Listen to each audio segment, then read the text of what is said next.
Well, good morning. It's Tuesday morning, and for Tuesday, we're going to read Philippians 1:15 through 18b.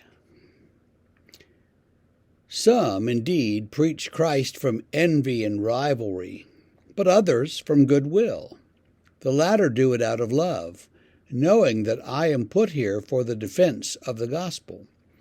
The former proclaim Christ out of selfish ambition, not sincerely, but thinking to afflict me in my imprisonment.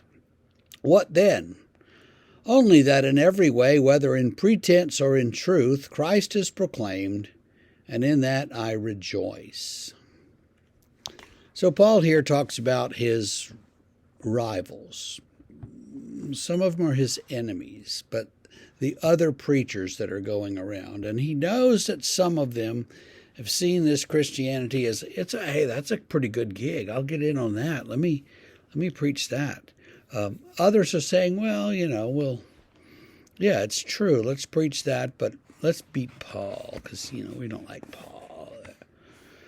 And so he's saying that for whatever reason, good or bad, at least Christ is being proclaimed and people are hearing the truth, and that's a good thing. So he doesn't care. I think he does care, and I think if he got those people in the room with him, he'd let them have it. But, barring that, he's happy to have them out there doing their thing and working, and, that's all as it is, and that's fine. You might be surprised to know about the rivalry that exists among pastors and churches. I know of one town where I was constantly asked, why aren't we as big as so-and-so church down the road? Why aren't we as big as the other church across the field?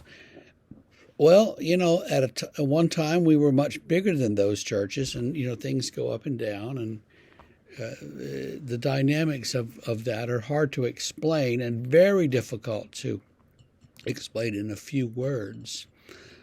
It has something to do, I think, with a critical mass. You get enough people with enough small children in a church, and all of a sudden it kind of explodes, and everybody goes there because they want their children to have to have a part of that youth ministry and that youth work. Other places, a church just grows because it just does. A pastor and the church are just, everything kind of fits and people just come and it grows. And some other places don't grow. The pastor's doing a good job. The church is doing everything right. It just doesn't grow. And we have this American idea that if we're not constantly seeing growth between 5 and 10%, then we're dying. I don't think that's true, but I think it's an idea that we've gotten in the last 75 years or so that's been pretty harmful for the church.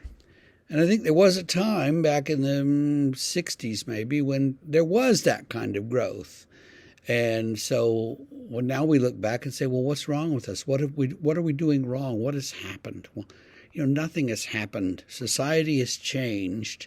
People are no longer interested in the church the way they were in the 60s and 50s. And so, it's all right. We're still here. We're still doing our job, proclaiming the gospel faithfully. And some people talk about, well, we need to have contemporary worship, and some of that's good. I've been involved with some of it, and I don't dislike it. But sometimes it does lack the historical and the powerful sense that the liturgy brings with it. And someone said to me once, the coming generation, I guess they're young adults now maybe, are much like the generation at the beginning of the 20th century, the original Boy Scouts and Girl Scouts. They're big builders of institutions. And they will, it turns out, want traditional worship, and they will want something that is not just all, kind of rock and roll and good news, but they will want something that's got some substance and that moves you through a process the way that good liturgy does. And so there's hope for us yet. That's what I'm saying.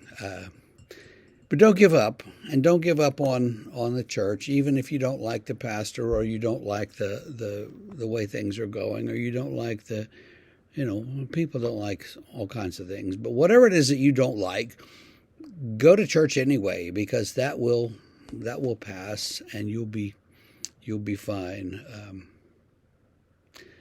I remember a woman who got really mad at the choir director one night, and she stomped out of the choir, stomped down the aisle, and was leaving.